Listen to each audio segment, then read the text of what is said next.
¿Qué tal? Buenas noches. La vivienda es uno de los grandes déficits del estado de bienestar en España. A pesar de que es un derecho recogido en la Constitución, hoy en día tener una casa es un lujo que no está al alcance de todos. En nuestro archipiélago, el mercado de vivienda pública está casi paralizado. El de vivienda particular con un precio por las nubes y una gran cantidad de pisos turísticos que solo vienen a agravar el problema. Hace 2 semanas que pregunté por un alquiler y me pedían estar trabajando 2 años en la misma empresa, dan una fianza de 2 meses, además de un aval, y tener que pagar 60 euros de la gestoría para el contrato. Desesperación, sí, pero siempre buscas una solución. Yo decirle a mi hija, no te preocupes, que todo se soluciona. Es un poquito complicado. Si para las familias donde 2 de los miembros trabajan es complicado pagar la mensualidad de la hipoteca o del alquiler, para los jóvenes se torna imposible. El dato es sangrante. Según el Observatorio de Emancipación, los jóvenes deben dedicar el 92,9% de su salario neto para vivir de alquiler. Cuando tú vas a visitar un piso de alquiler y te hacen las típicas cuestiones, preguntas para ver si puedes permitirte pues un alquiler de larga estancia, ven que soy autónomo, que llevo poco dado de alta y que no tengo un sueldo fijo, pues entonces eso te echan para detrás.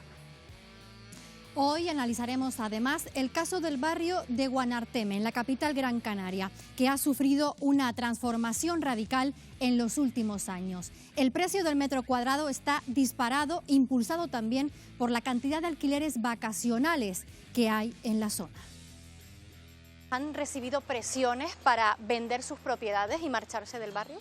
Pues sí, estas amigas que vivían en Guanarteme se tuvieron que ir por alza de precios y antes de irse ya se encontraron en los buzones, en los limpiaparabrisas de los coches, algunos panfletos de gente que se ofrecía a comprar los pisos que fueran, en las circunstancias que fueran. La situación económica por la que estamos atravesando, con la inflación como protagonista, tampoco ayuda. Muchas familias canarias se ven abocadas a ocupar viviendas. Ayer precisamente se vivieron momentos de tensión cuando una empresa desocupa accedió a un edificio donde viven 48 familias en San Isidro, al sur de Tenerife. Ustedes incumplen la ley. Yo te lo juro, tío, te lo juro. Que la misma Guardia Civil que tiene que hacer cumplir la ley no la cumpla, loco. Tío, después nos exigen a nosotros que la cumplamos, loco. No, tío. Hoy hablaremos con una de esas empresas y analizaremos qué posibles soluciones hay para este problema estructural que es la vivienda. Empezamos.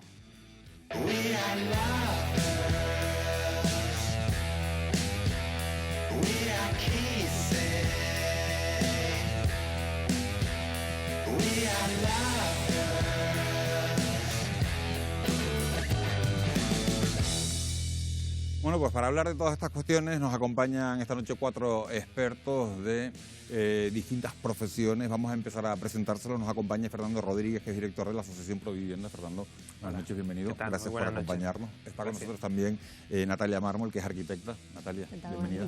Gracias por estar con nosotros. Está con nosotros Jesús del Amo, economista. Jesús, muy buenas bienvenido noches. Una semana más por estar en Fuera de Plano. Gracias. Y está con nosotros también Alberto Bacallado, que es abogado.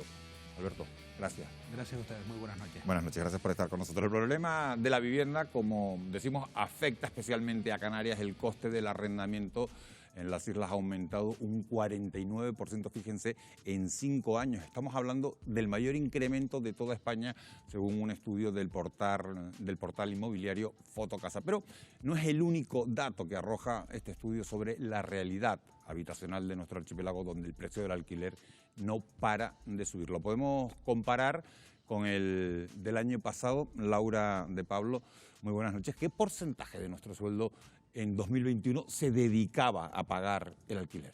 Lo vamos a analizar, Miguel Ángel, en el siguiente informe. El canario medio tuvo que dedicar un 40% de su sueldo bruto al pago del alquiler de su vivienda en 2021, frente a un 36% que dedicó en el año 2020. Esto según un estudio de los portales Infojobs y Fotocasa.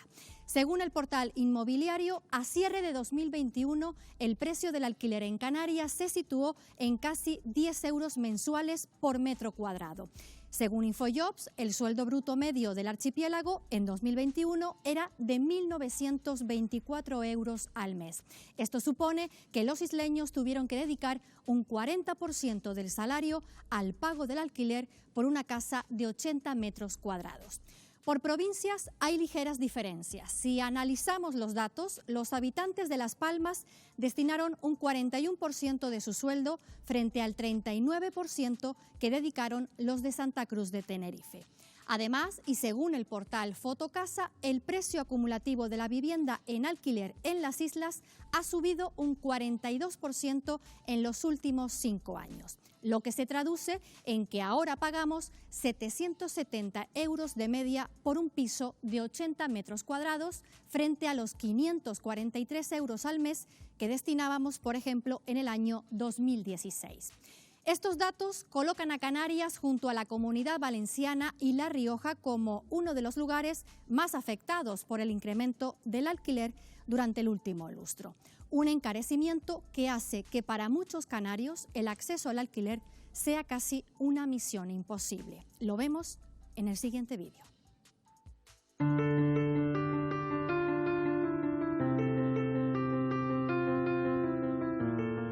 Mercedes, Irache, ustedes son dos casos, dos ejemplos, como muchas personas que están pasando dificultades para hacer frente a los alquileres, para acceder a la vivienda actualmente. ¿Cuál es su historia? Tengo una niña de 10 años y hoy en día estoy trabajando, lo que pasa es que empecé hace poquito y el tema de que tengo un desahucio y la verdad que para conseguir un alquiler es un poquito complicado.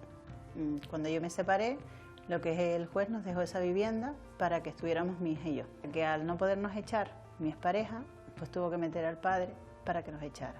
Entonces, a razón de ahí, es por lo que se cumple ahora el tema del desahucio. Yo me separé en octubre y para buscarme un piso y tal lo tuve complicado y tampoco tenía trabajo, entonces acceder a un alquiler más o menos decente es complicado, muy difícil. Sabes que no te saquen 700 o 800 euros porque no llegas, o sea, no puedes pagarlo. Hace 2 semanas que pregunté por un alquiler y me pedían estar trabajando 2 años en la misma empresa, dan una fianza de 2 meses, además de un aval, y tener que pagar 60 euros de la gestoría para el contrato. Yo ahora trabajo en una ONG que funciona por proyectos que otorga el gobierno, ¿no? No sabes cuándo sí vas a estar trabajando o cuándo no. Toda esa incertidumbre, esa inestabilidad de la que hablamos, ¿cómo afecta también psicológicamente al día a día? Desesperación, sí, pero siempre buscas una solución. Yo decirle a mi hija, no te preocupes, que todo se soluciona. Es un poquito complicado. La ansiedad, ¿no? Esta incertidumbre, no saber qué va a pasar mañana, si te va, y no porque tú no hagas cosas. Al final, pues eso, yo he estado medicada hasta hace un mes, que ya por fin vuelvo a ver un poco la luz, pero claro, la ansiedad, la depresión te come. Y yo tengo la suerte de tener una familia que me ha apoyado, pero es que hasta la familia lo estaba pasando mal. Con toda esta situación, que es como decíamos antes, la de muchas familias en Canarias, ¿qué se le puede demandar a las administraciones, a las instituciones para que el acceso a la vivienda sea algo real y posible para todo el mundo?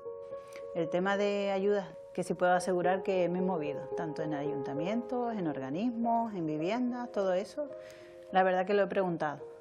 Y la ayuda que me ofrecía era de 264 euros. Tú imagínate, eso no llega ni para una fianza. Hay un montón de viviendas que están vacías, a medio construir, porque no se invierte. Sin ayuda no hay alquiler. Canarias tiene un problema con el acceso a los alquileres, sobre todo desde el punto de vista en el que tú estés o no trabajando, o dónde estés trabajando, o cuánto tiempo lleves trabajando. Entonces, acceder a una vivienda depende en el lado que esté. Exacto. Bueno, pues son testimonios que reflejan la cruda realidad de muchas personas. Fernando, ¿qué se puede hacer? ¿Qué soluciones se pueden proponer? Pues ante un problema estructural que yo creo que llega un momento que incluso ya empieza a ser un problema que empieza a ser crónico y que ya preocupa, un problema con gran profundidad, la solución, no podemos hablar de una única solución. Aquí tiene que haber, digamos, una batería de muchísimas acciones, de muchísimas medidas donde se impliquen todas las administraciones públicas, desde las más competentes en materia de vivienda, pero también incluso las más cercanas, como los ayuntamientos, cabildos y la sociedad en general. Tenemos buenas perspectivas de futuro porque realmente la situación, la respuesta que se está dando ahora mismo en materia de vivienda es totalmente diferente a la que se dio en la crisis 2008, donde realmente en esa crisis lo que hubo fue realmente una política de recortes en políticas sociales y principalmente en políticas de vivienda también, pero ahora realmente sí que llega pues un panorama alentador, por lo menos en lo que significa la inversión en los planes de vivienda. Creemos, no obstante, en cualquier caso, que es insuficiente. Este problema de la vivienda no se va a solucionar ni en los próximos 5 años que dura un plan. Muy probablemente tardaremos muchas décadas en que efectivamente podamos ver que el derecho a la vivienda se cumple realmente como tal como está estipulado, ¿no? Alberto, tal y como contaba nuestra compañera Laura, el canario medio tuvo que dedicar aproximadamente el 40% de su sueldo bruto para el pago de alquiler de vivienda en 2021. Con una inflación desbocada, luego se lo voy a preguntar también al economista, ¿podemos esperar que la situación empeore mucho más este año? Podría ser, si los precios siguen subiendo de forma desbocada.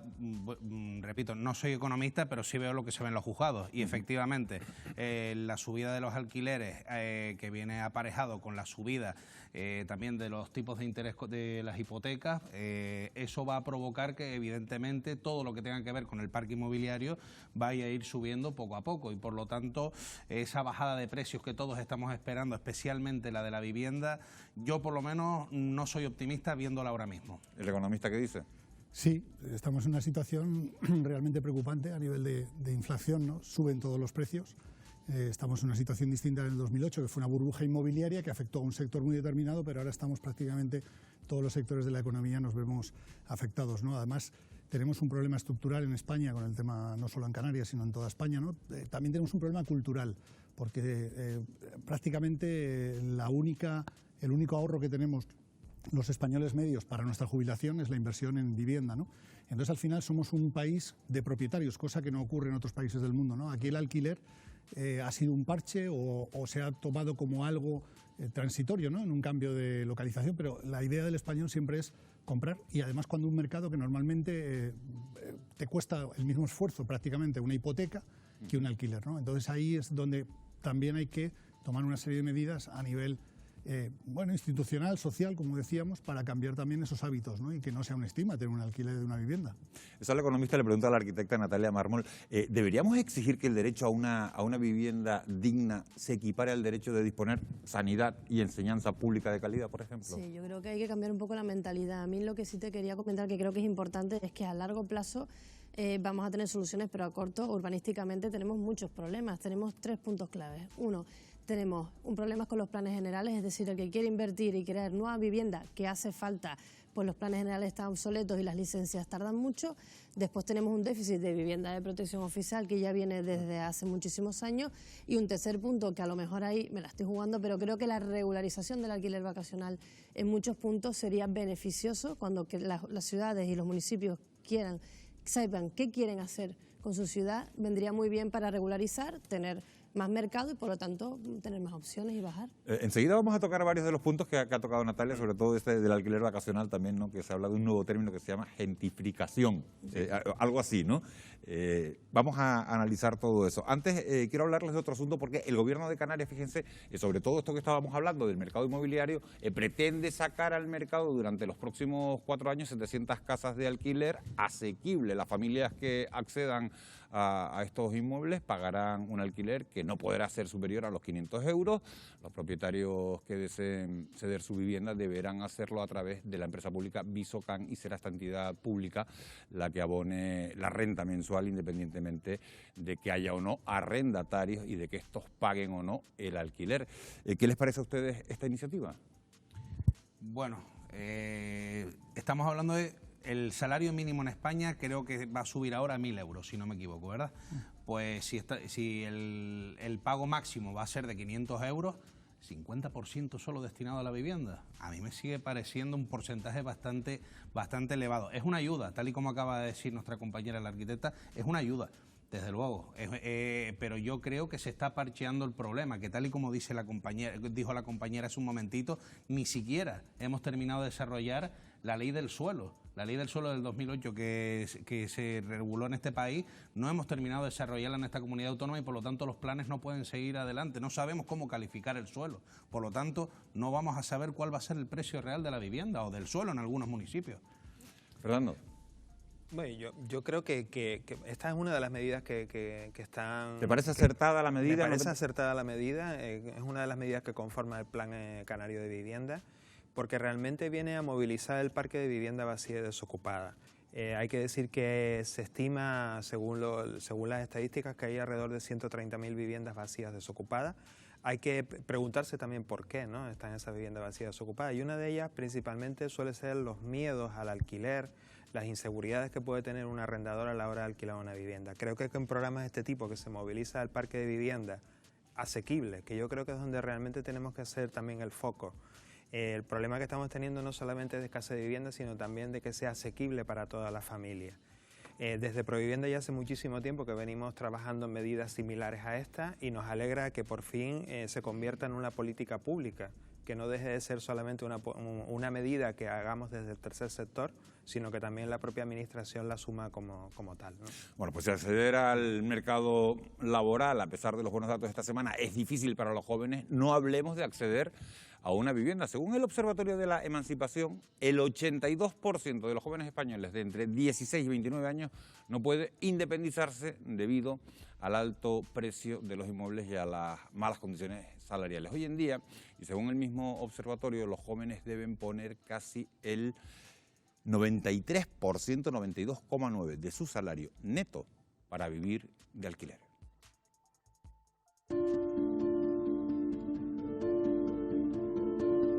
Noelia, Kevin, ustedes son jóvenes, los dos trabajan, pero todavía no han podido independizarse de manera completa. ¿Cuál es su situación actual?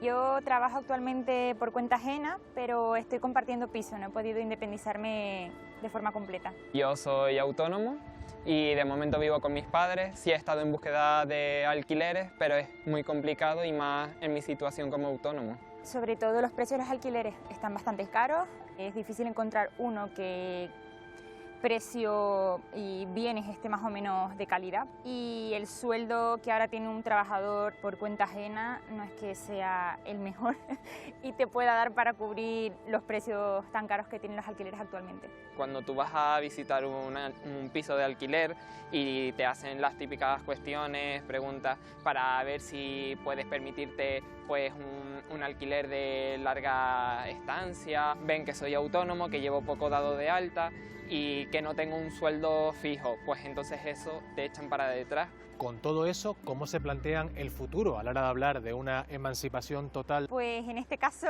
o que tengas pareja y te vayas a vivir con él y puedas, o con ella, y puedas compartir gastos, o ahora mismo está un poco complicado. A futuro pues será ahorrar para poder invertir en una entrada para una vivienda y comprarla. Ahorrar para invertir en una vivienda e hipotecarte, porque yo creo que ahora mismo es la mejor opción que hay. Ahora mismo las condiciones actuales no están preparadas para que un joven pueda irse a vivir solo. Testimonios demoledores y que representan a una mayoría de jóvenes que ven inviable su emancipación. La pregunta es, ¿cómo arreglamos esto, Natalia? Yo sigo pensando que el aumento de la vivienda va a ayudar a nuestros jóvenes a que puedan alquilar. También es verdad que hay otro punto claro, que al final, por mucho que se puedan hacer políticas puntuales, ahora estamos hablando de que todo es a largo plazo, ¿no? Yo creo que se están haciendo cosas, pero es cierto que está claro que teniendo más alquiler de vivienda, más espacio y más opciones, nuestros jóvenes podrán llegar mucho mejor, ¿no? Y también entiendo la situación económica. A día de hoy un arrendador suele pedir demasiadas cosas de cara a muchos jóvenes que son autónomos y que no tienen un trabajo fijo. De todas maneras me llamaba la atención en el reportaje que los jóvenes, los dos, apostaban por comprar, no por alquilar. Es una cultura que tenemos muy interiorizada, o sea, la cultura de la compra, de alguna manera también antes lo comentaba. Efectivamente, si comparas con países europeos donde justamente es totalmente al contrario, o sea, la cultura del alquiler, o sea, la vivienda principal o el uso principal de la vivienda es el alquiler sobre la propiedad. Aquí yo creo que es importante también decir que en el caso de los jóvenes, el 15% que podrían, digamos, del total de jóvenes que podrían emanciparse, solo ha sido el 15% en el último año, es decir, es un dato también demoledor que viene a sumarse a los otros datos que ustedes también planteaban aquí, ¿no? Sobre todo porque al final lo que te das cuenta es que jóvenes que en un momento determinado tienen trabajo, tienen salario, pero al final entramos en el fenómeno de los trabajadores pobres, o sea que son incapaces con su salario de poder realmente pagar una vivienda con el precio actual. Jesús, el gobierno de España ha intentado resolver este problema con medidas como el bono de alquiler social destinado a los jóvenes, pero parece que no es suficiente. Es que al final estamos hablando de lo mismo, ¿no? De esa inseguridad y de un mercado excesivamente regulado. Estamos hablando, bueno, es que para hablar de vivienda casi un economista sobra, ¿no? Hace falta un abogado porque es un mercado tan complejo y los arquitectos lo saben bien, ¿no? Las empresas constructoras, el intentar una licencia de obra, incluso hasta una pequeña reforma en una casa, ¿no? Estamos hablando además en Canarias, que hay muchos núcleos que son pues pequeños pueblos, ¿no? Pues es súper complicado acceder a una reforma simple de la vivienda, ¿no? Entonces el bono social al final lo que hace es que da más capacidad de compra a unos jóvenes con una oferta que está estancada, por lo que hace es todavía subir más los precios, o sea que al final es contraproducente. Estamos hablando del ejemplo de otros países, ¿no? En Europa. En Europa hay figuras, hay empresas, hay grandes empresas que se dedican al alquiler de vivienda y no hay ningún problema. Aquí, por ejemplo, no estamos hablando de un problema de oficinas, por ejemplo. En España hay grandes empresas que se dedican al alquiler de oficinas y cualquier empresa medianamente que funcione no tiene problema acceder a una oficina. Y sin embargo, estamos hablando de que las personas, los ciudadanos, tenemos problemas para acceder a la vivienda, ¿no? También es verdad que a esos grandes tenedores, cuando hay problemas de vivienda o hay tensiones sociales, es muy fácil apuntar hacia ellos. ¿No? La gran especulación, tal. Entonces, realmente se les perjudica y se les ponen muchas trabas, con lo cual también se desincentiva a que haya un modelo de negocio de grandes empresas que inviertan en un parque grande de viviendas y al final es un tema muy también demagógico, ¿no? Estamos viendo los jóvenes, pues yo me imagino, cuando yo terminé la carrera con 25, 26 años, pues lo normal era compartir un piso, si te quieres emancipar, ¿no? O sea, una persona joven que no tiene familia puede compartir un piso también, ¿no? Hablando de oficinas, es que me acabo de quedar con ese tema porque últimamente me ha pasado mucho por el estudio que mucha gente que no puede acceder a la vivienda por los elevados precios, ahora están poniendo un poco de moda porque piensan que es más sencillo el cambio de uso de una oficina. Vale, yo compro una oficina, compro un local, le hago un cambio de uso y lo resuelvo. Y la verdad que no es tan sencillo. O sea, ante los altos precios, la gente está buscando fórmulas porque están desesperados por comprar. Y el problema del cambio de uso también es después cuando te encuentras con los ayuntamientos porque hay que pagar impuestos, porque es no fácil, porque hay un decreto de habitabilidad, pero fíjate tú lo que está buscando la gente, que están buscando oficinas y locales para poder encontrar su hogar. Sí, es que al Te final pregunto al jurista, ¿es fácil el cambio de uso, como está contando Natalia? Porque eso es un buen ejemplo de lo que está sucediendo. Por no decir casi imposible, sobre todo a los efectos del registro de la propiedad, como bien debe saber la compañera. A mí me gustaría decir, Miguel, que de los pleitos que tengo yo actualmente, casi me arriesgaría a decir, y esta cifra puede asustar, que el 82-83% de mis pleitos que tengo en el despacho están relacionados con la vivienda. No solo, 82%, más del 80% de los pleitos. Puede ser. Y compañeros, la mayor parte de los civilistas es exactamente igual. Tenemos problemas de desahucio, problemas de calificaciones contra los ayuntamientos, tenemos problemas de impago de rentas, tenemos también arrendadores que también incumplen los contratos, tenemos liquidaciones de bienes gananciales, en el que hay peleas matrimoniales por la vivienda, tenemos problemas de divisiones de herencia, en el que también entramos en procesos judiciales. Yo creo que más de la mitad de los pleitos que hay en los juzgados tienen, directa o indirectamente, algo que ver con la vivienda. Bueno, vamos a hablar ahora, es muy llamativo el dato que acabas de dar, Alberto, vamos después a profundizar en ello. Y hoy nos vamos a ir también hasta el barrio popular de Guanarteme, en Las Palmas de Gran Canaria. Fíjense que lleva años sufriendo una gran transformación. Sus típicas casas terreras están siendo sustituidas por grandes edificios y muchas de sus viviendas son ahora turísticas. Una situación que empuja a muchos de sus vecinos a irse. Lo vamos a ver a la vuelta de publicidad. Es un instante, no se vayan.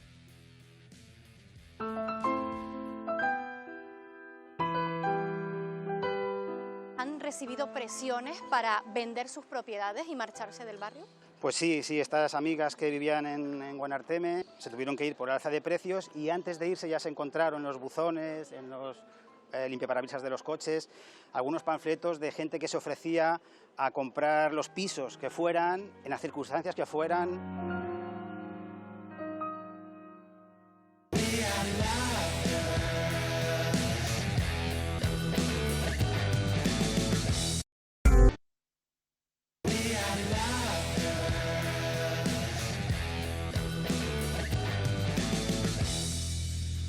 Venimos analizando en Fuera de Plano las subidas abusivas del precio del alquiler, un problema que el gobierno de España está intentando mitigar a través de la aprobación el pasado mes de febrero de la ley estatal por el derecho a la vivienda. Quieren ponerle freno a estas subidas indiscriminadas. Una medida polémica que polariza la opinión pública, lo vemos.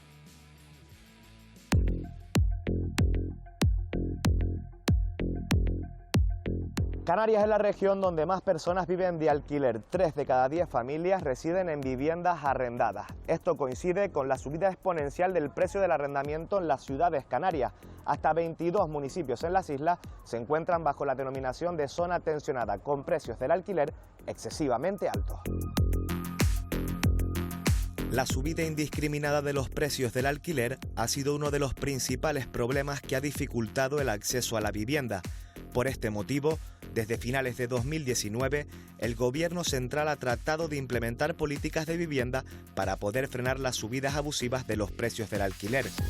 Estas propuestas se han materializado en la aprobación definitiva en febrero de este año de la Ley Estatal por el Derecho a la Vivienda. Una norma que ha sido esperada con ansiedad por el conjunto de ciudadanos y de ciudadanas y desde luego, ¿por qué? Porque va a garantizar el derecho al acceso a una vivienda digna y adecuada en condiciones de asequibilidad.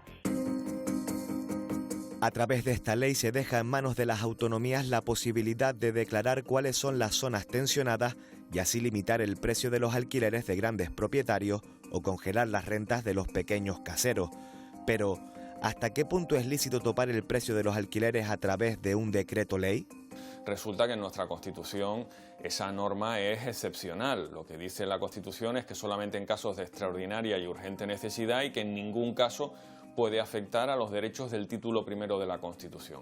Y el derecho de propiedad está dentro de ese título primero. Pero es que además hay que tener en cuenta que si bien es cierto que se reconoce la obligación de los poderes públicos a promover políticas que consigan una vivienda digna para todos, y lo que hacen las administraciones es trasladar al particular la resolución del problema, en este caso impidiéndole la subida de los alquileres.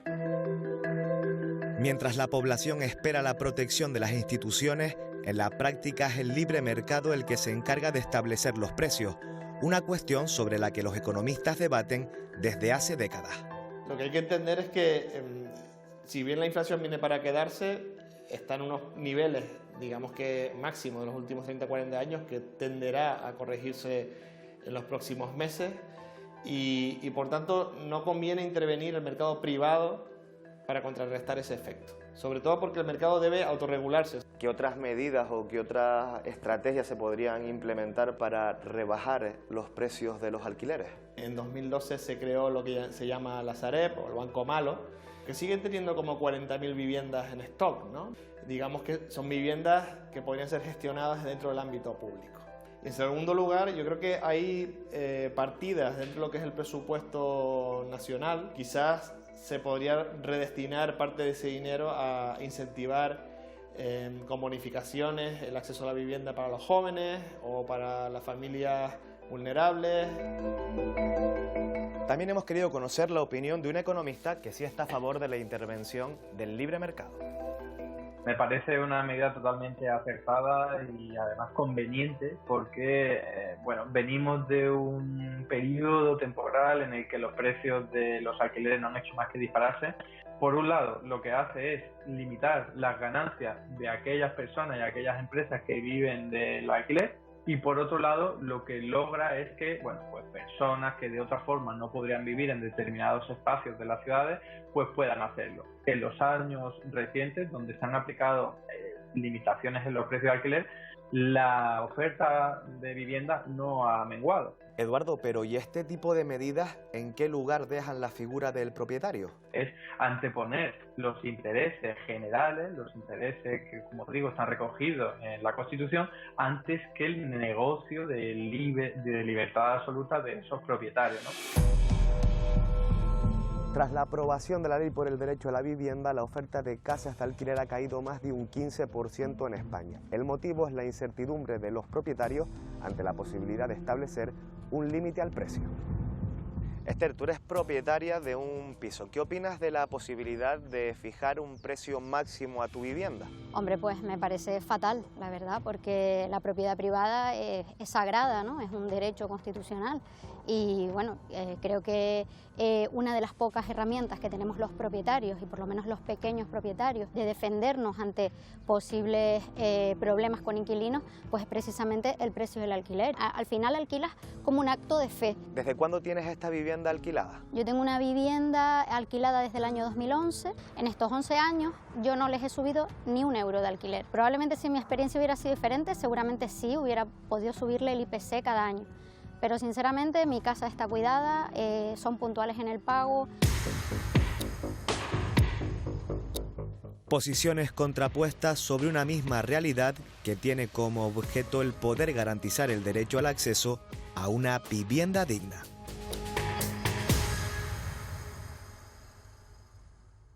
Seguimos profundizando en este asunto y le quiero preguntar a los invitados si están de acuerdo con la medida temporal que ha propuesto el gobierno de limitar al 2% la subida de los alquileres o si les parece, Jesús, algo intrusivo.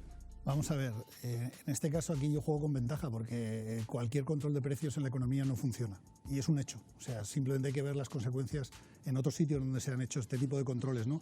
Por ejemplo, ya se hizo en Berlín y no ha solucionado el problema, sino incluso lo ha agravado, ¿no? Yo hoy estaba investigando por internet y había una noticia de que habían sacado un apartamento en Berlín a 550 euros y se habían apuntado para verlo 1.700 personas.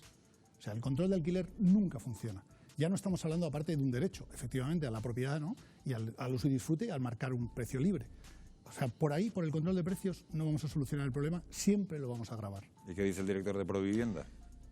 Pues en cierta manera estoy de acuerdo también con lo que plantea Jesús. Realmente creo que apostamos más o deberíamos apostar más por una regulación del mercado de vivienda, más que por una limitación en precio. ¿Y cómo se regula un mercado de vivienda? Esa es la pregunta que nos debemos hacer. Yo creo que realmente con una buena oferta de vivienda existente, es decir, realmente ¿por qué hemos llegado a estos altos precios y esta falta de asequibilidad en la vivienda? Porque realmente al final es que hay muchísimas personas demandando la vivienda. Ante la inexistencia de vivienda pública social, principalmente, hay que dar un dato muy importante, apenas llegamos al 2% del total del parque público residencial de vivienda pública. Eso al final lo que sucede es que hay una presión total en el mercado del alquiler al cual solamente pueden acceder las familias más vulnerables, no tenemos que olvidarnos porque realmente al mercado de propiedad no acceden las familias vulnerables, no acceden los jóvenes que teníamos antes aquí en el reportaje. Por tanto, esa presión lo que está provocando ante la escasez de vivienda está provocando esa subida de precios. Si alimentamos el mercado realmente de vivienda como se debe hacer, o sea, y que exista oferta suficiente para todas las capas de población, para todo, realmente se empezará a regular el precio de la vivienda y quizás no tengamos que tomar medidas de este tipo de limitaciones, ¿no? Le voy a preguntar ahora a la arquitecta y al jurista. Hemos escuchado antes en el reportaje, en 2012 lo sabemos, se creó la Sareb o Banco Malo, que sigue teniendo cerca de 40.000 viviendas en stock. La gran solución al problema del alquiler pasaría, Natalia, por sacar al mercado estos inmuebles. Seguramente el sacar al mercado estos inmuebles resolvería, porque al final lo que estamos todos de acuerdo es que faltan inmuebles. Y faltan inmuebles y estas medidas que tú nos comentabas al principio, está claro que no lo resuelven. A corto plazo no lo resuelven, porque el que tiene una vivienda lo que hace si le controlan el alquiler es, uno, la vendo porque ya no me es rentable o porque no me interesa alquilarla así. Y a largo plazo ocurre lo que me estás comentando.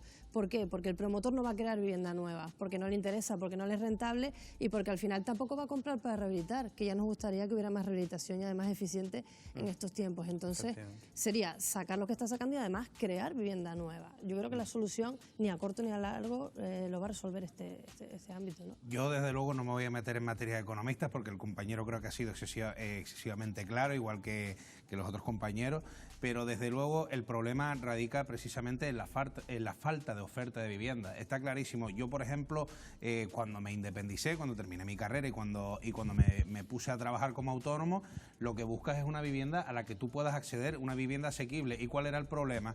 El problema es que los precios estaban altos porque no había vivienda, no habían suficientes ayudas o yo no cumplía los requisitos para acceder a esa vivienda y después, encima de la escasez de vivienda, tenemos un problema que la compañera lo ha mencionado antes y con el problema con el que estamos batallando muchas personas, que es la falta de regulación del alquiler vacacional, que está quitando más viviendas del mercado todavía.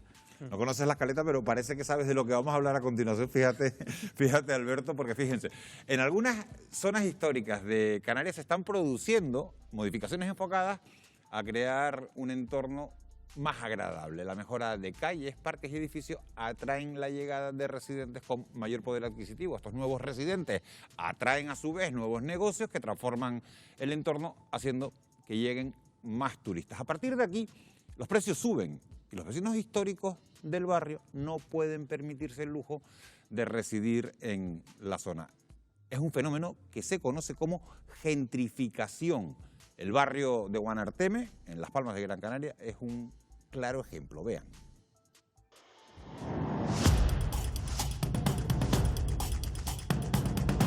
La llegada masiva de turistas a las islas ha añadido un nuevo elemento en la ecuación, el alquiler vacacional. Oficialmente hay 40.000 casas de este tipo, pero ¿por qué han proliferado tanto estas viviendas? Según datos publicados por la Universidad de Valencia, un propietario ingresará entre un 100 y un 200% más por su vivienda si la anuncia como alquiler vacacional en vez de como residencial. Pero detrás de esos beneficios no todos son ventajas. Los inconvenientes, maletas que se arrastran a altas horas de la madrugada, fiestas nocturnas y comportamientos incívicos.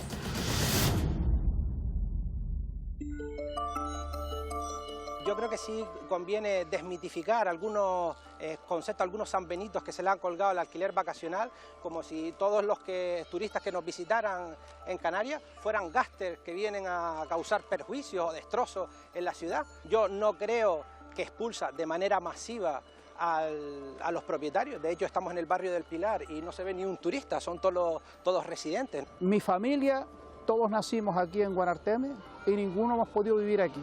O sea, las propiedades han ido subiendo, la población está siendo expulsada y nuestra niñez ha muerto, ¿no? Nuestra historia ha muerto. Bueno, ahora mismo, alquilar una habitación, por ejemplo, en esta casa que tenemos enfrente, alquilar una habitación cuesta lo que costaba en los años 60, hace apenas 50 años, un edificio entero como el edificio del Cine Guanarteme, por ejemplo. Sin lugar a dudas, el alquiler vacacional genera no plusvalías para los propietarios, sino genera muchísima actividad para los negocios que están en torno a la actividad económica. Pero es legítimamente entendible que cada uno con su propiedad quiera destinarla bien al alquiler de larga temporada o al de corta. Esa idea, ya no estamos hablando de vivienda vacacional.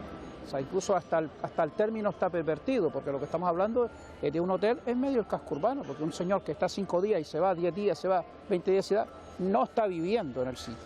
Vivir es ir al mercado, conocer a la gente, tener una historia. Afortunadamente no nos ha erosionado, y digo afortunadamente, conceptos como la turismofobia, en la que convivimos turistas y residentes de manera armónica, porque el turista que viene a una vivienda vacacional está buscando precisamente eso, rodearse de residentes.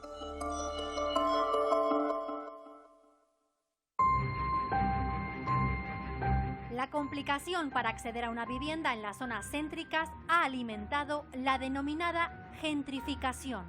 La gentrificación puede ser definida como un proceso por el cual personas que tienen una renta más baja son expulsadas de ciertas zonas urbanas por parte de personas que tienen una renta más alta. En el caso de Canarias, en primer lugar, podría ser una apuesta relativamente nueva, que es el tema de la vivienda vacacional. Por otra parte, también tenemos una cuestión que se da en Canarias y en Baleares sobre todo, que es la compra por parte de extranjeros.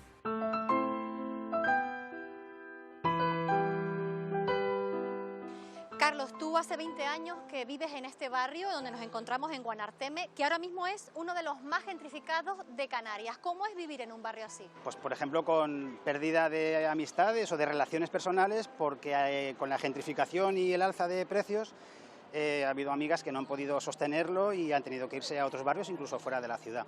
Y así, pues en la medida que hay más turistas y menos residentes, pues hay ciertos negocios, por ejemplo, que ya no son necesarios.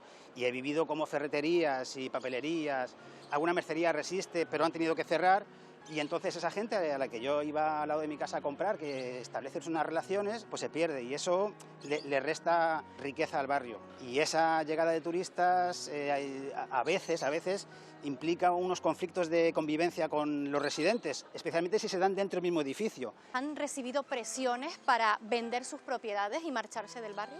Pues sí, estas amigas que vivían en Guanarteme se tuvieron que ir por alza de precios y antes de irse ya se encontraron en los buzones, en los limpiaparabrisas de los coches, algunos panfletos de gente que se ofrecía a comprar los pisos que fueran, en las circunstancias que fueran, y ofrecían cualquier cantidad para ello.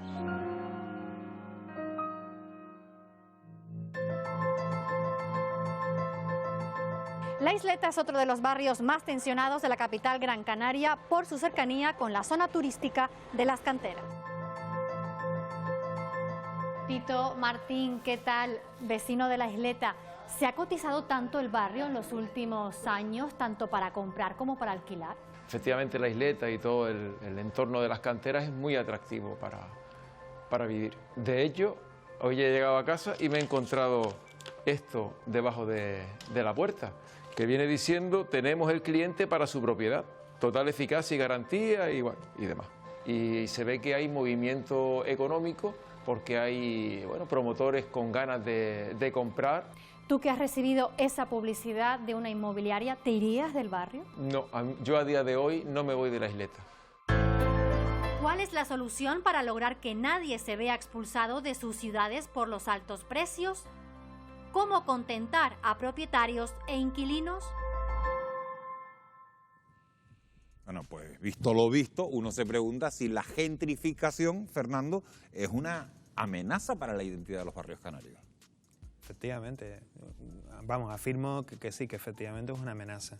Creo que en cualquier caso, lo que sí hay que decir que el alquiler vacacional es un modelo, una alternativa, digamos, de hacer turismo que ha venido para quedarse, que realmente no tenemos que digamos, tampoco rechazarla como tal.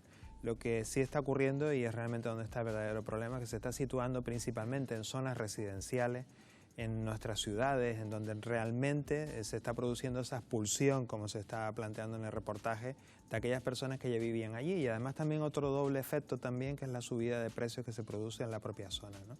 Por tanto, sí que, y hay otro tercer componente también importantísimo, que es la falta de regulación, que de alguna manera también lo comentaban por aquí el compañero, porque realmente al final, si esto entendemos que es un modelo que tiene que existir o coexistir, digamos, con todas las demás alternativas de vivienda, pero realmente tiene que estar realmente registrada, regulada y situada en aquellas zonas que no afecten precisamente a las zonas residenciales, es decir, no tiene por qué, y perfectamente se podría coexistir ambos modelos, ¿no? Alberto Bacallao, sacabas antes el tema del alquiler vacacional y hablábamos antes con Jesús precisamente sobre la conveniencia o no de poner límites al precio del alquiler. Precisamente muchos expertos defienden que limitar los precios en zonas históricas de muy alta demanda evitaría esto que estamos llamando hoy la gentrificación. ¿Qué opinas?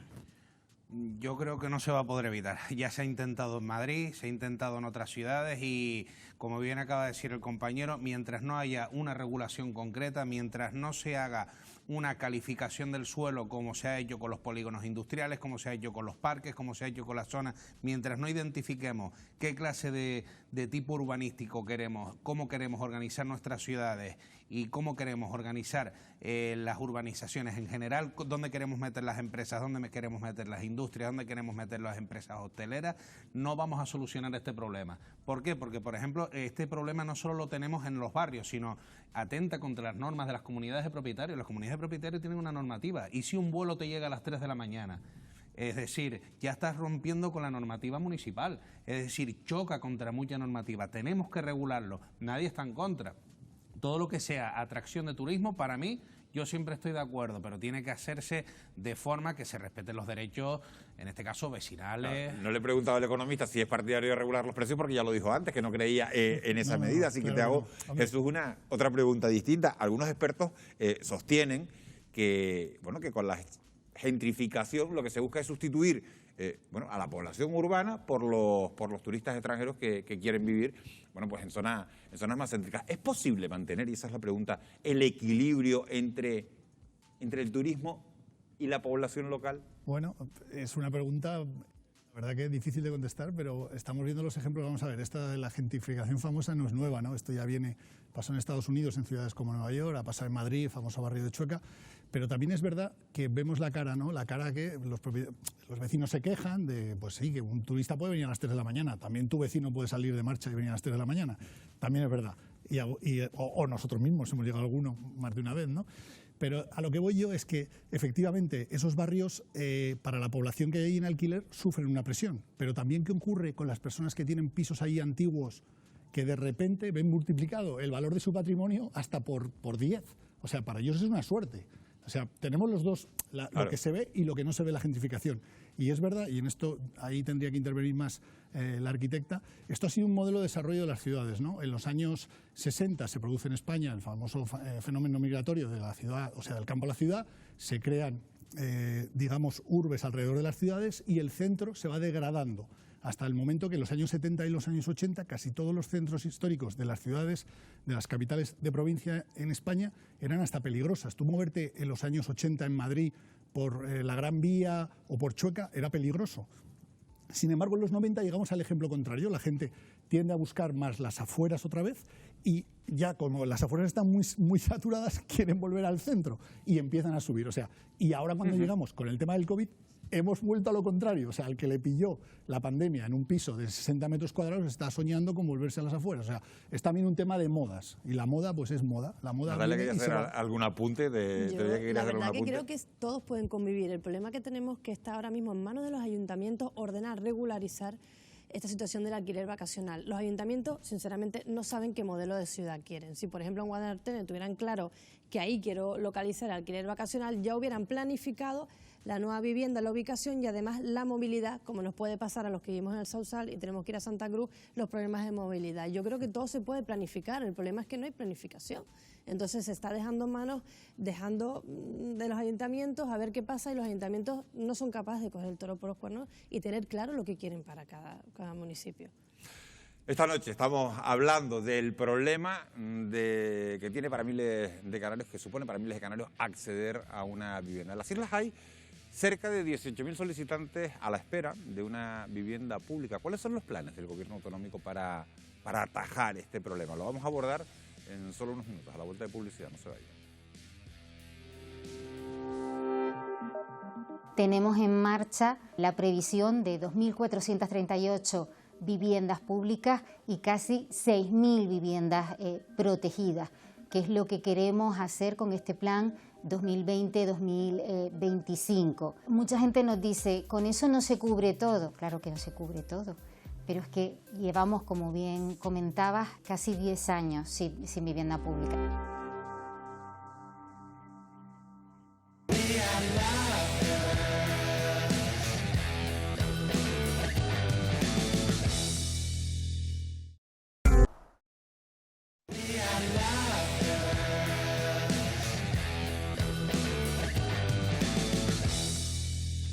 Once y cuarto de la noche, estamos en directo en Televisión Canaria, en Fuera de Plano, hablando de la vivienda. Comprar un inmueble lleva aparejado para el común de los mortales endeudarse toda una vida con el banco. ¿Han hecho ustedes cálculos de cuántos años tardarían en pagar una casa? Laura de Pablo, quizás, solo digo quizás, este no es el mejor momento. Lo vamos a analizar precisamente, Miguel Ángel, porque son muchos años, mucho tiempo. Además, el Euribor, la inflación y la alta demanda encarecen el precio de la vivienda, mientras los salarios se resisten a subir en la misma medida. Esto provoca que los trabajadores que quieran comprar una casa tengan que realizar esfuerzos cada vez mayores. Un estudio realizado por las plataformas Infojobs y Fotocasa ha planteado un escenario hipotético para saber cuántos años de sueldo íntegro tendrían que dedicar los canarios que quieran comprar una vivienda en nuestra comunidad. Vamos a comenzar este ejercicio por la provincia de Las Palmas. Según Fotocasa, el precio medio del metro cuadrado es de 1.704 euros, por lo que el precio de una vivienda de 80 metros cuadrados rondaría los 136.000 euros. Teniendo en cuenta que, según datos de Infojobs, el salario medio bruto anual de los trabajadores canarios ronda los 23.000 euros, el asalariado que quiera comprar una casa en la provincia oriental tendría que destinar su sueldo bruto íntegro, escuche, durante 5 años y 9 meses para hacerse con ella. Veamos ahora qué ocurre en la provincia de Santa Cruz de Tenerife. Ahí el precio medio del metro cuadrado en la provincia occidental sería de 1.848 euros, algo mayor que en Las Palmas, de ahí que una vivienda de 80 metros cuadrados ronde los 147.000 euros, según el portal de Fotocasa. Partiendo de estos datos, un trabajador canario que quiera comprar en esta provincia tendría que destinar, en este caso, 6 años y 4 meses su sueldo bruto íntegro para poder pagar la hipoteca. Algo más de tiempo que la media nacional, que se sitúa en 6 años y 2 meses. Así que, como ves, Miguel Ángel, con estos datos, adquirir una propiedad en las islas requiere de esfuerzo, de tiempo, de mucho sacrificio. Mucho sacrificio y además endeudarse prácticamente toda una vida. Estoy mirando al economista Jesús del Amo porque le quería hacer una pregunta. ¿Qué ha cambiado, Jesús, para que en tan pocos años, o unos años a esta parte, muchos no nos acordamos, los bancos hayan pasado de darte el 100% de la hipoteca, incluso un préstamo para meterte en obras, para comprar muebles, a que ahora prácticamente te den el 80% o no te den? Bueno, ¿Ha cambiado? Ha cambiado, obviamente, la situación financiera a nivel mundial, ¿no? Se construyó una burbuja amparada por la expansión del gobierno norteamericano, que imprimió dólares sin conocimiento. Aquellos llegaron a manos de los bancos no sabían dónde colocar el dinero y buscaron la forma más fácil de colocar ese dinero, pues dando hipotecas y dando un montón de facilidades, ¿no? Y esto provocó el tsunami que provocó, que llegó pues incluso hasta Europa, ¿no? Obviamente, después de esto se endurecieron mucho los controles de las hipotecas, de la concesión de hipotecas, y llegamos a un momento que ahora está el mercado un poquito mejor, porque en el 2009-2010 era prácticamente imposible dar o conseguir una hipoteca, ¿no? Pero vamos, es normal, o sea, cuando al final calientas algo tanto como fue la burbuja inmobiliaria, luego pasas al extremo contrario. Entonces ahora las condiciones son súper difíciles, ¿no? Estamos viendo pues, 6 años prácticamente, ¿no? Íntegros, o sea... El salario íntegro. O sea, no puedo hacer nada. Nada más. Solamente estar en casa sin ni siquiera encender la luz, ¿no? O sea, es una locura. Pero bueno, es verdad que para eso están los bancos y para eso están las hipotecas y para eso está el esfuerzo, ¿no? Pero si lo analizas en realidad, tendríamos, quizás desde un punto de vista económico, no es una buena decisión el comprar, ¿no? Sería una mejor decisión el alquilar, pero claro, ahí tenemos todos los problemas del alquiler. Hay otra variable reciente que hemos conocido en los últimos días, y es que por primera vez en 6 años el Euribor ha entrado en un terreno, Jesús, positivo. Si antes la tendencia eran las hipotecas a tipo variable, ahora con el Euribor en positivo, la tendencia es buscar los tipos fijos y decir, bueno, tener márgenes de beneficio, bueno, pues un poquito más amplios. Bueno, yo ahí... ¿Merece la pena para la gente que esté pensando en comprar, a pesar de todo, hipotecarse a tipo fijo? Yo, a nivel personal, a nivel personal siempre iría a precio de mercado, porque si sube o baja, bueno, pues estás con el mercado, ¿no? Pero te puedes ver en situaciones de quedarte atrapado en un tipo de fijo muy alto, cuando luego el mercado puede volver a bajar, ¿no? Antes lo estábamos comentando en un descanso, que teníamos un mantra en economía, ¿no? La vivienda nunca baja. Pues sí, lo normal es que los bancos vayan ahora a encarecer los tipos fijos, ¿no? Claro, obviamente. Intentarán buscar un tipo fijo que les cubra a ellos en caso de pérdida. Entonces, obviamente el banco siempre va a nadar y guardar la ropa, cosa que es lógica, porque al fin y al cabo el banco lo que hace es prestarte el dinero de los depositarios. Y si yo tengo mis ahorros en un banco, obviamente no quiero que ese banco esté dando el dinero a cualquiera y luego me pueda yo tener un problema de liquidez con mi banco y con mis ahorros. Si te compraras una casa mañana, ¿qué firmarías? Yo firmaría siempre variable. ¿Tú firmarías siempre variable? Pero eso es una decisión personal. También yo me acuerdo... ¿Y los demás? Variable. Variable. Sin lugar a duda, porque... ¿Natalia, variable también? Sí. Discrepa. No, es que el otro día me llama la atención, porque el otro día le preguntaba a un asesor fiscal y me decía, yo fijo. Bueno. Dice, yo si firmara mañana, fija. Es verdad que monitorea. Claro. Vas monitoreando, ¿no? Y vas viendo la situación. Pensaría variable y ya negociaré el día de mañana. Claro. Si la cosa se complica, voy a negociar con el banco. Como abogado del cliente, tipo variable. Como abogado del banco, tipo fijo. Claro. le recomendaría. Claro. Porque ya el banco... Son listos los abogados, ¿eh? No, es que los bancos ya tienen mala experiencia y nos tienen... Bueno, a mí, de hecho, yo creo que ya me tienen un cuadrito en la puerta algunos bancos por lo de las cláusulas abusivas y tienen bastante mala experiencia con lo de los tipos de interés que limitaban a la baja y al alza. Efectivamente, ahora Europa eso no lo va a poder permitir, pero también se descubrieron otras comisiones que también hacían que subieran los precios de las hipotecas, como las comisiones de apertura. 2.000 euros por la apertura de una hipoteca cuando no se hacía ningún tipo de gestión por comisión de apertura. Impresionante, pues ya está decretado como nulo. Entonces, por eso te digo que yo creo que cada parte busca su interés. Claro, ¿Has nombrado? Dime. Sí, que creo que también lo apuntaba Jesús, o sea, estamos hablando de un préstamo hipotecario a muchos años. Como mínimo, normalmente suelen ser 20 años. Entre 20 y 30 años son todos los préstamos hipotecarios. Los ciclos económicos en ese periodo. Efectivamente, los ciclos económicos y los cambios que se pueden producir de subidas y bajadas de tipo son muchísimos los que se producen. Entonces, para mi punto de vista, creo que iría más a un variable. Si hablamos ya de un préstamo personal, que suele ser de un periodo muchísimo más corto de tiempo, sí que hablaríamos quizás o preferiría más un tipo fijo. Obviamente. Siempre que no vuelvan a poner cláusula suelo, por supuesto, que no haya límite a la baja. Al final, yo quería comentar un caso que me pasó esta semana con unos clientes franceses que me dieron mucha envidia porque querían comprar en Tenerife y rehabilitar. Y entonces me decían, ¿cuánto cuesta la reforma de tu casa? Yo decía, tan pronto, no, es que el banco a mí me da el préstamo para la hipoteca y dentro de la hipoteca una parte va vinculada a la compra y otro a la de reforma. Digo, bueno, nos iría mucho mejor en este país si además la gente que compra, como estamos comprando de mala calidad de vivienda, cuando el precio es ínfimo, bajito, pudieran rehabilitar y todo empaquetado en la misma hipoteca, sería maravilloso. Y me dieron mucha envidia, te lo digo. Una última cuestión sobre este asunto, Jesús. Estados Unidos acaba de subir en las últimas horas el medio punto en los tipos de interés y parece que va a haber una decisión similar, se especula que va a haber una decisión similar por parte del Banco Central Europeo en el mes de julio. ¿Qué consecuencias tendría esto para las hipotecas variables que todos ustedes firmarían? Obviamente subirían, pero también es verdad que estamos en un proceso de inflación.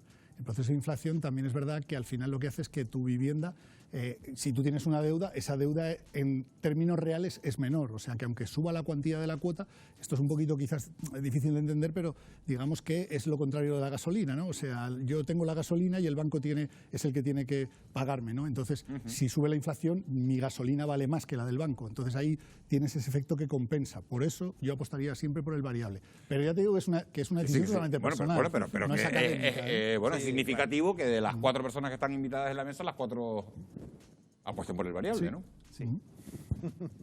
Ahí es donde quería llegar.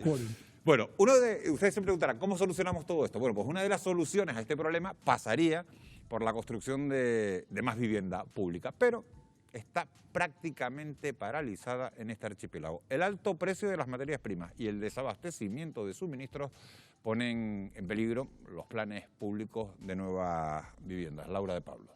Efectivamente, Miguel Ángel, es lo que denuncian las empresas constructoras canarias y advierten de la paralización a la que se ve abocado el sector por los incrementos de precios de los materiales por encima del 40%, lo que afecta a la obra pública, pero también a la privada. Precisamente, este modelo de casas de protección oficial, pero de promoción privada, tiene mucho peso en Canarias, ya que el Gobierno ofrece a los constructores incentivos para que edifiquen este tipo de inmuebles protegidos para alquilar o vender con ayudas públicas.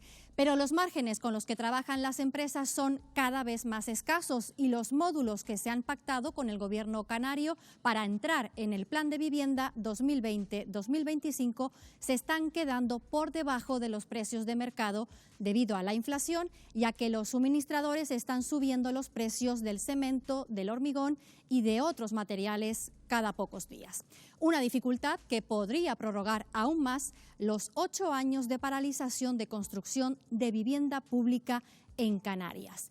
Para conocer cuál es el plan del Gobierno de Canarias para solucionar este problema, hemos hablado con María Isabel Santana Marrero, directora del Instituto Canario de la Vivienda.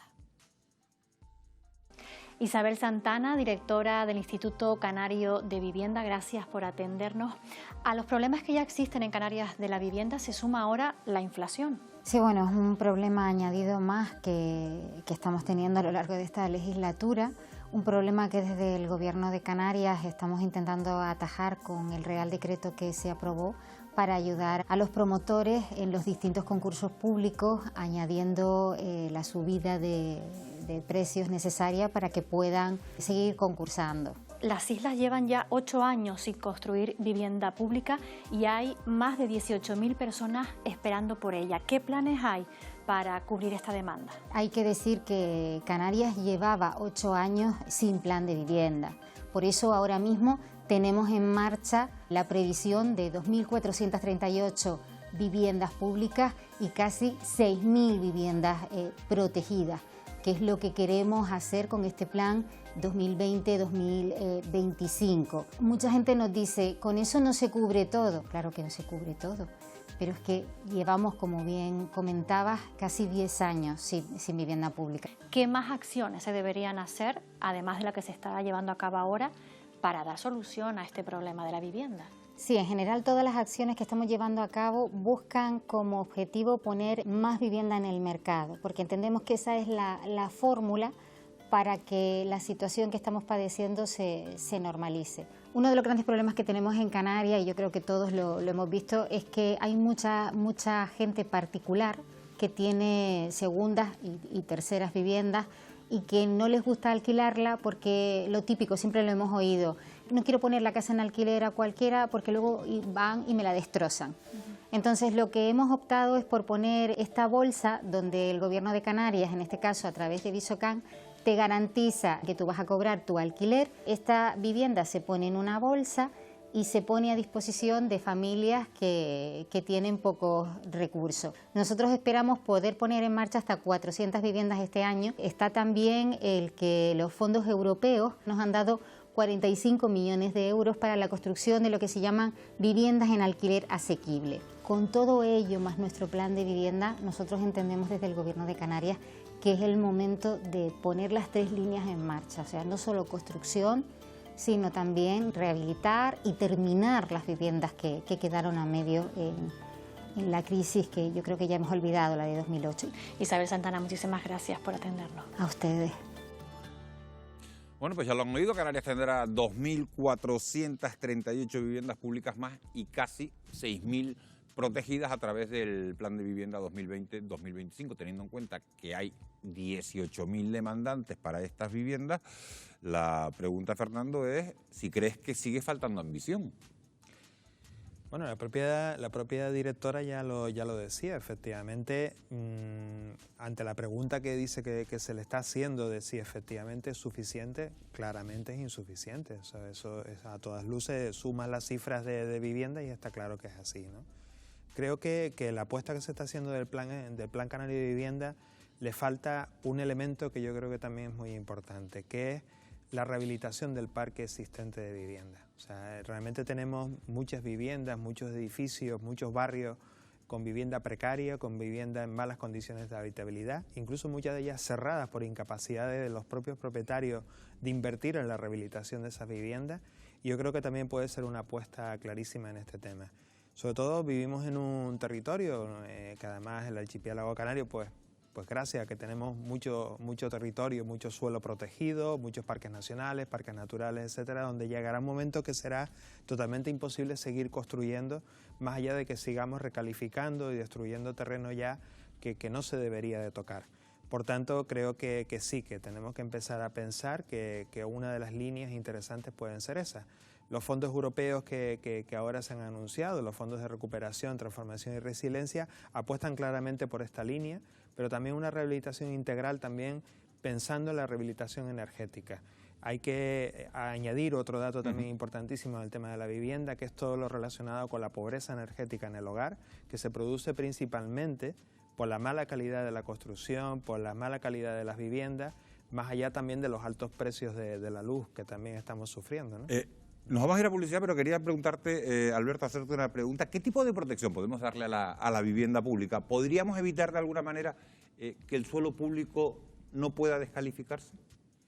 Lo que deberíamos hacer es que, a ver, el problema que nos encontramos en determinadas ocasiones, con el que se encontraría, por ejemplo, la consejería a la que pertenece la señora directora general, es que, por ejemplo, depende de los ayuntamientos. Ya la compañera lo dijo antes, cuando no hay coordinación entre administraciones, pero no porque no quieran, sino porque cada administración tiene su competencia. Si depende una cosa del Cabildo, si depende otra cosa de los ayuntamientos, si depende otra cosa del Gobierno de Canarias, si depende otra cosa de Costa, del Gobierno de España, de paradores nacionales, etcétera, nos acabamos metiendo en una tela de araña de papeleos, en una tela de araña de imposibilidades que al final hacen que al fin y al cabo la vivienda no solo sea insuficiente, sino que la que llega además nos llega tarde.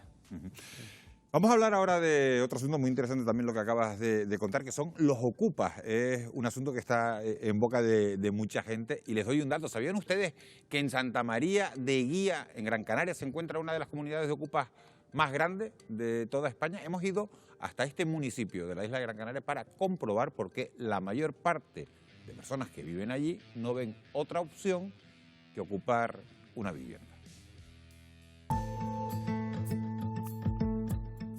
¿Te dio la llave a cambio de algo? No, de que tenía que pagar 30 euros de agua todos los meses. ¿Y esta transacción, este acuerdo, a qué se debe? A que ella se quedó embargada y nos dio la casa, porque fue así. Por eso no me considero ocupa. ¿Pero a ti qué te parece el fenómeno de la ocupación? Perfecto. Yo pienso que para tener una casa vacía y que nadie la ocupe, pues que se meta que hay personas que la necesitan.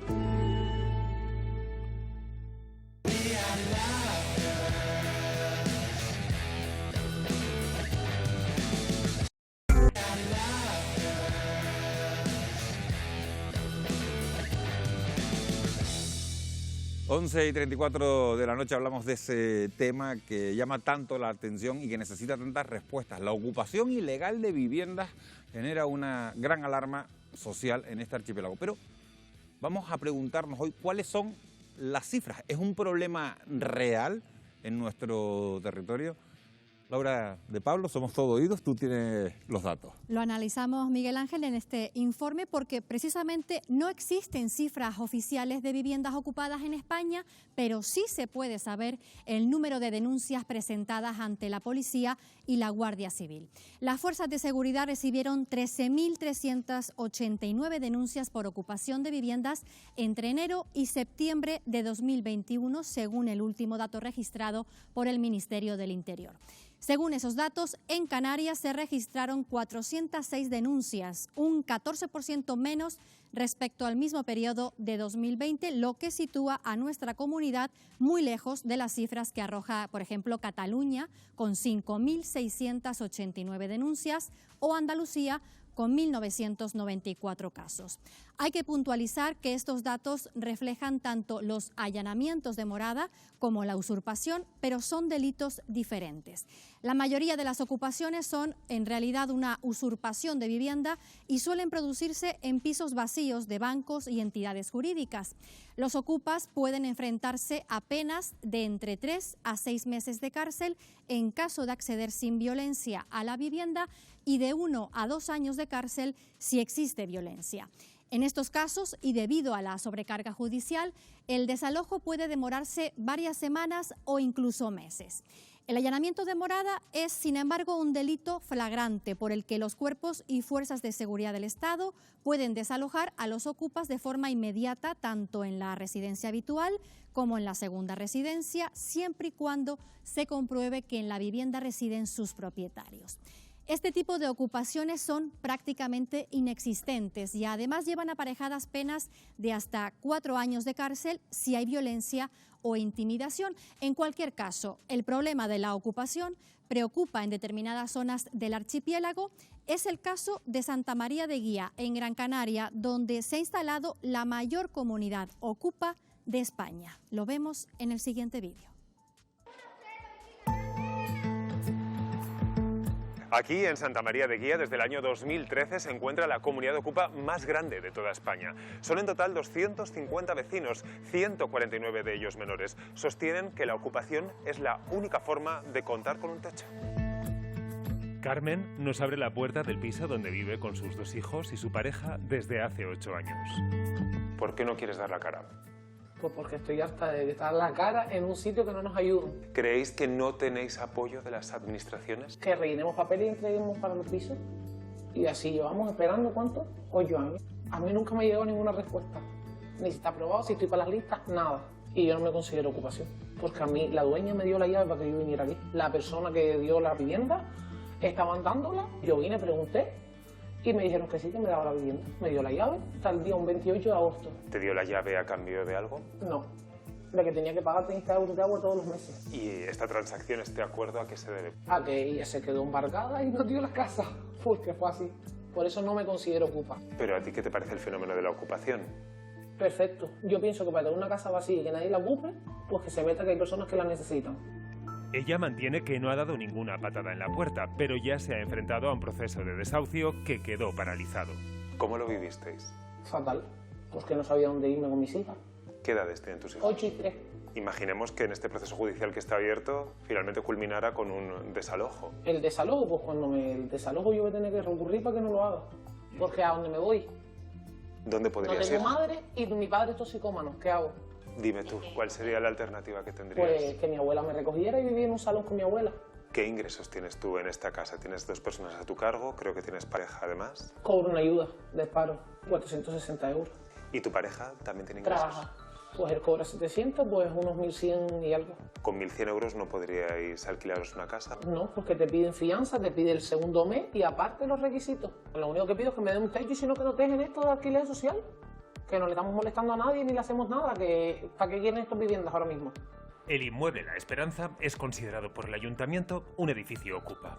Por tanto, no cuenta con los servicios correspondientes como alumbrado o acometida de agua. Tenemos placas solares arriba. Pero esas placas solares las habéis pagado entre todos. Sí, claro.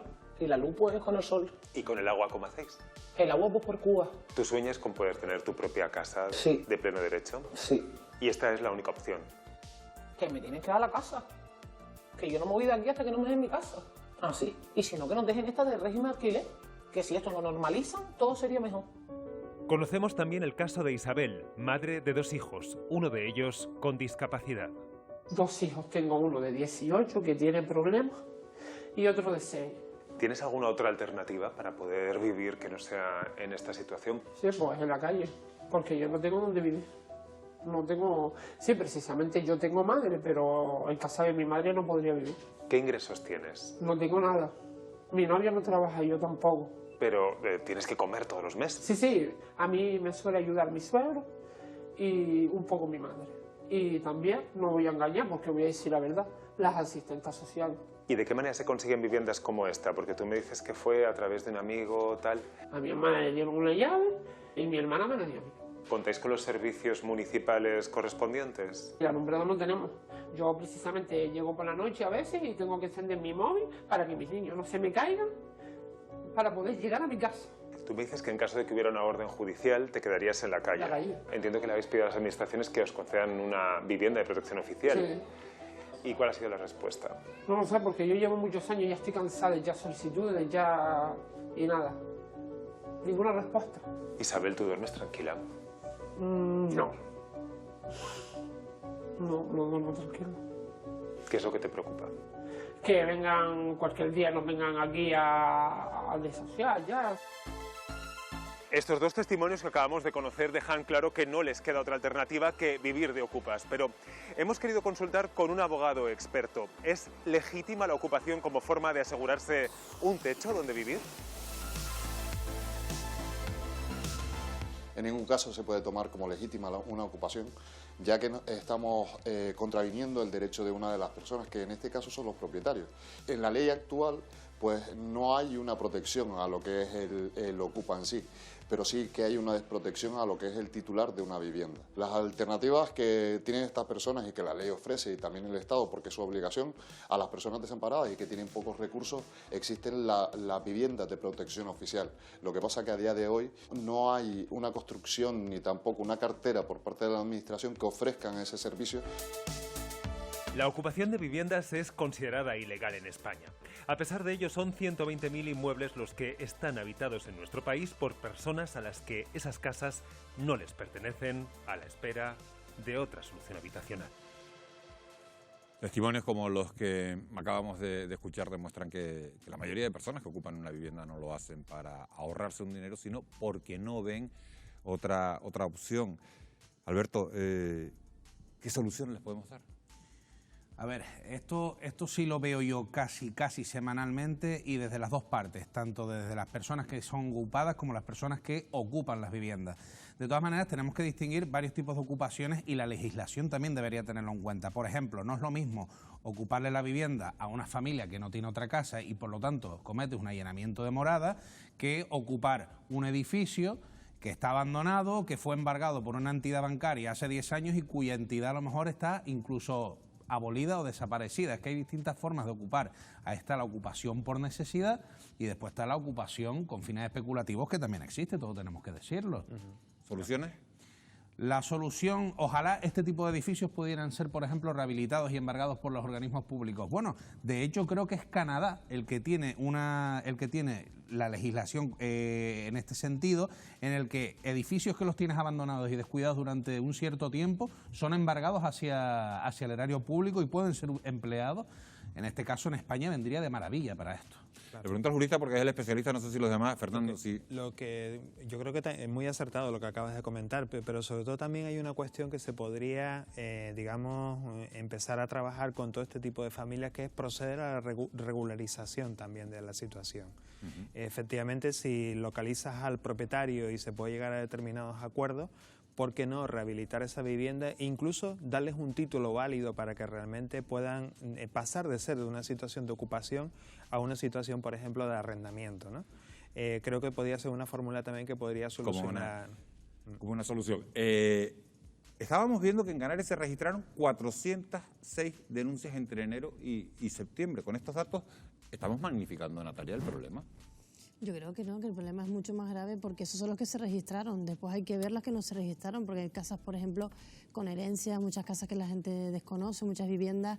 Es un problema muy grave. A mí cuando la gente a veces critica que se llame a empresas desocupas, especializadas, yo también lo entiendo, porque muchas veces es la vivienda que has pagado toda la vida, que has buscado, te ha costado muchísimo ganar dinero, te encuentras con un problema de ese tipo y la ley está claro que no funciona y por eso hay empresas, porque las empresas, si no es rentable montar una empresa en un determinado sector, no lo hacen, ¿no? Entonces, claro, estamos en un momento súper grave. Yo creo que sabemos poco de todo lo que hay mucho más de lo que pasa es que estas empresas tienen que andar con mucha mesura. Estoy de acuerdo contigo, pero tienen que andar con mucha mesura porque pueden llegar a tocar, en algunos casos, yo creo que no. Los límites. Los límites de eso vamos a hablar en un instante. Sí hay que decir que pese a que las denuncias no son elevadas, hay canarios que están sufriendo en carne propia el drama de que les ocupen su vivienda.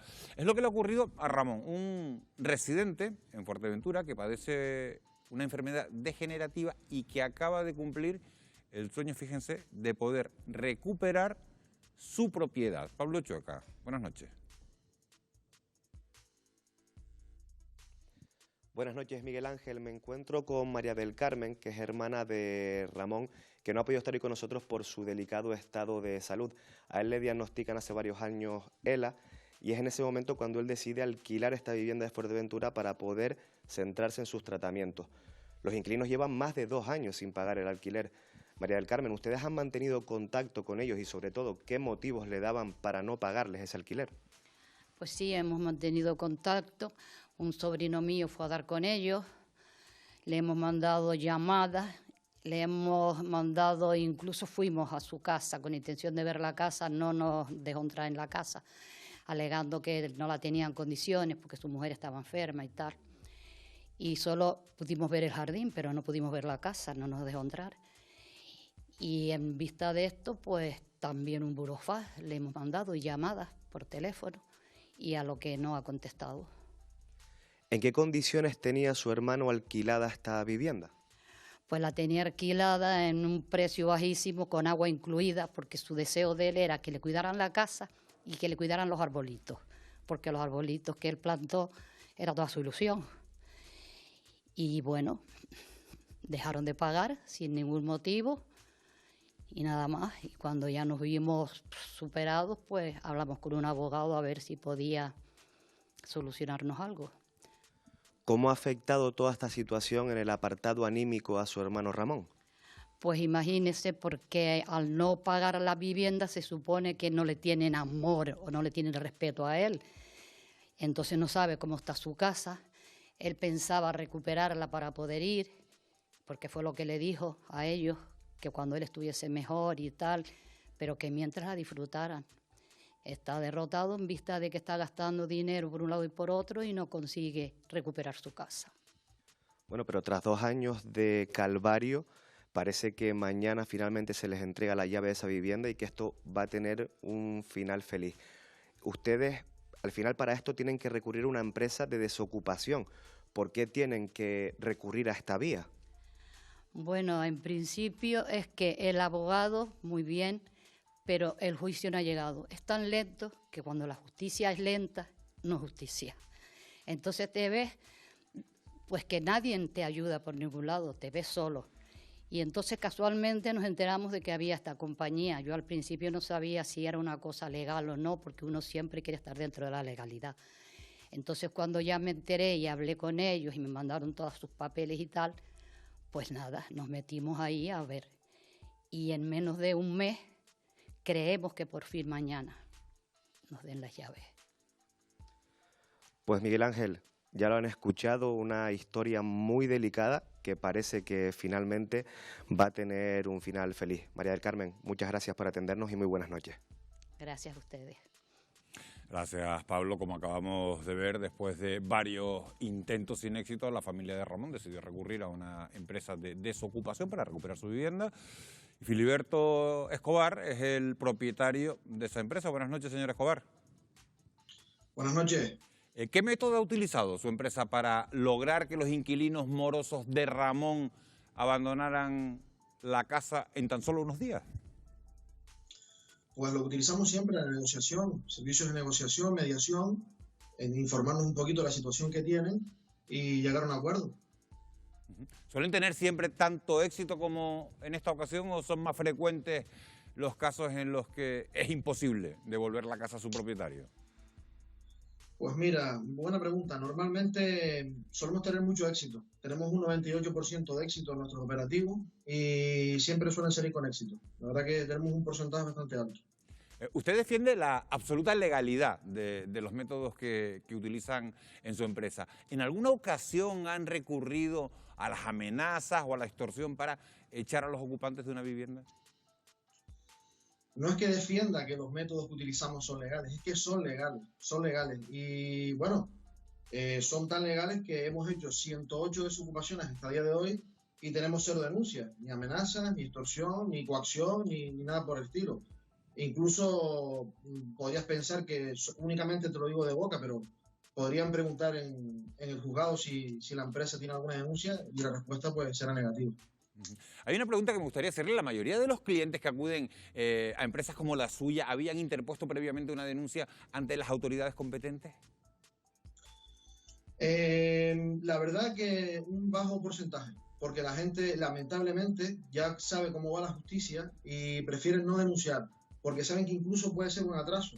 Van a tener que pagar un abogado y van a tener que esperar varios años en recuperar la vivienda. Así que normalmente ya casi los casos que estamos atendiendo ya directamente no denuncian. Hay otra cuestión que me gustaría preguntarle. En los últimos años, empresas como la suya han surgido de forma exponencial en este archipiélago. Sin embargo, y si nos atenemos al número de denuncias que estábamos viendo antes, el fenómeno de la ocupación en Canarias no es alarmante. ¿Tanto trabajo tienen? Pues sí, como te comentaba en la pregunta anterior, ya la gente no denuncia, la gente directamente acude a nosotros. Entonces, como bien decía tu compañera antes, la gente no está denunciando, la gente sabe que la ley actúa bien, pero actúa muy lenta, así que no denuncia, la gente no denuncia. Entonces, por eso no se ve reflejado tampoco los números. Filiberto Escobar, muchísimas gracias por haber estado esta noche en directo, en Fuera de Plano, y por habernos aclarado todas estas cuestiones. Me gustaría, antes de acabar la conexión, decir una pequeña cosa, con tu permiso. Nosotros no somos el problema, hay que buscar el foco del problema. Nosotros somos la solución al problema. Se criminaliza mucho a las empresas como la nuestra, pero creo que el problema ni siquiera es del Ocupa. El problema es de la ley. El Ocupa se aprovecha de lo laxo que es la ley. Creo que en España debería respetarse más la propiedad privada. Los abogados que están ahí podrían comentártelo. Y vamos a poner el foco realmente en lo que hay que poner, lo que es la ley. Hay que cambiar la legislación para que nosotros no seamos los culpables, no nos criminalicen a nosotros, que nosotros damos soluciones al problema. Pablo, Filiberto Escobar, ha quedado clara su postura. Muchísimas gracias por habernos atendido esta noche. Gracias a ustedes, buenas noches, un placer. Un placer. Le pregunto al jurista, ¿son ellos la solución?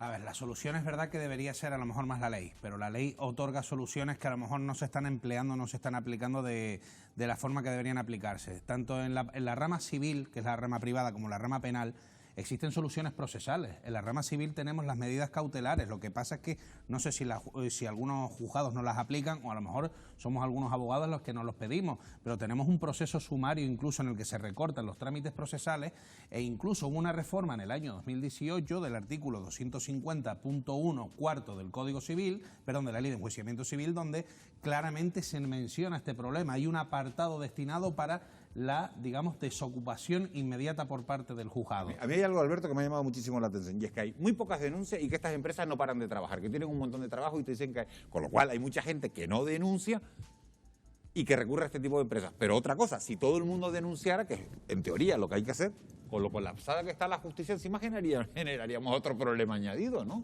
Bueno, yo sí tengo fe en mi justicia, yo sí creo en los procesos, yo sí defiendo nuestro sistema, yo creo que estas empresas son una solución, no digo que no, y deberían regularse también, ¿por qué no? Siempre y cuando actúen dentro del marco de la legalidad, porque hay algunas que no actúan dentro del marco de la legalidad, aunque admiro y felicito a este señor que ha conseguido todos estos desalojos de forma legal, de forma sin obtener ningún tipo de denuncia y con una rapidez espectacular. La verdad es que lo felicito y que siga actuando de esa manera, pero hay otras que también se pueden extralimitar. Puede haber un momento en el que se pase la raya, y entonces por eso tenemos que hacer hincapié en meter presión para seguir confiando en nuestra justicia. Vamos a ver unas imágenes y después les pregunto si se han extralimitado o no, porque precisamente ayer en San Isidro, en el sur de Tenerife, una empresa de desocupación accedió a un edificio con la intención de vaciar los contenedores de agua ubicados en la azotea. Al parecer, el propietario del inmueble contactó con esta empresa porque podría haber riesgos de desplome, aunque quienes ocupan la propiedad de forma ilegal creen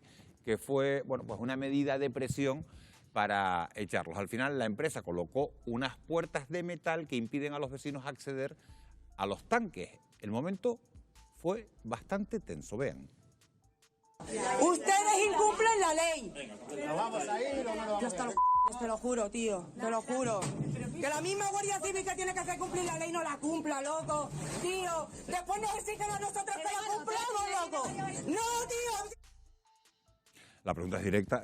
Alberto, ¿es lícito que una empresa de desocupación realice este tipo de acciones? No, para eso están los cuerpos y fuerzas de seguridad del Estado, siempre a través de autorización judicial. Por eso tenemos que agilizar otro tipo de trámites dentro de nuestro proceso judicial, o tal vez conocerlo. Vi una noticia esta mañana cuando contacté con producción aquí, cuando contactó producción conmigo, y me llamó mucho la atención porque se acaban de poner de acuerdo todos los jueces de instrucción de Madrid en el que la mayor parte de las ocupaciones que no sean allanamiento morada van a empezar a llevarse por los juicios rápidos, como si fuera, por ejemplo, cuando te pillan con el coche con 2 copitas, es decir, se te hace una citación policial inmediata, se pone una medida de prohibición de acudir a la vivienda o al sitio donde tienes ocupado y de manera inmediata se celebra el juicio. Acabo de leerlo esta mañana. La verdad es que me da muy buenas vibraciones. Sí.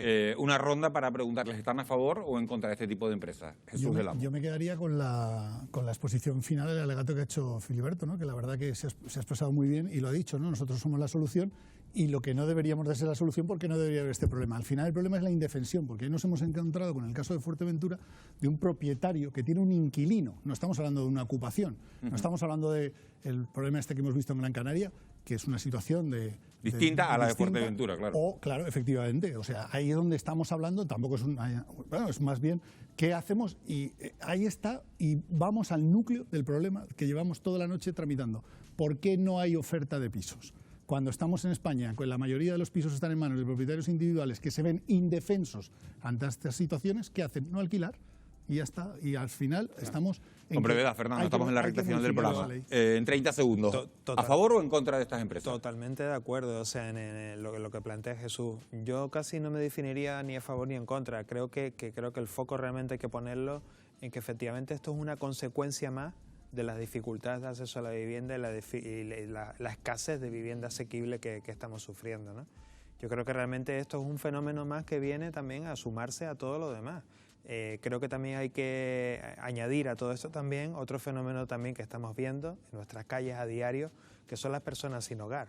O sea, aquellos que realmente han decidido no ocupar vivienda, sino que la única opción que les queda es realmente vivir en la calle. Y que al final realmente también es otro de los fenómenos consecuencia de toda esta situación problemática de acceso a la vivienda. Natalia Mármol, me quedo. Creo que es importante que estas empresas lo que están haciendo es parchear una ley que no funciona y esperemos que los políticos se den cuenta que es que tienen que meterle mano a esa ley y mejorarla. Y esa empresa, si quiere seguir trabajando, me parece lícito, mientras hagan las cosas bien, que estén ahí en el mercado, ¿no? Bueno, pues 12 menos 3 minutos de la noche, no tenemos tiempo para más. Yo quiero agradecerles de verdad a los 4 Jesús del Amo, Alberto Bacallado, abogado, gracias por haber estado esta noche aquí. Natalia Mármol, arquitecta, también gracias por habernos acompañado. Fernando Rodríguez, director de la Asociación Provivienda. Gracias de verdad a los 4 porque ha sido enriquecedor haberles oído y seguro que a los espectadores, a quienes están todavía al otro lado de la pantalla, les ha sido de mucha utilidad para conocer un poquito mejor la situación, el panorama de la vivienda en nuestro archipiélago. Ojalá haya sido así. Nosotros, si les apetece, volvemos a encontrarnos el próximo jueves. Será a las 10:15 de la noche aquí en Televisión Canaria, en un nuevo Fuera de Plano. Que tengan ustedes una muy feliz noche y un mejor descanso.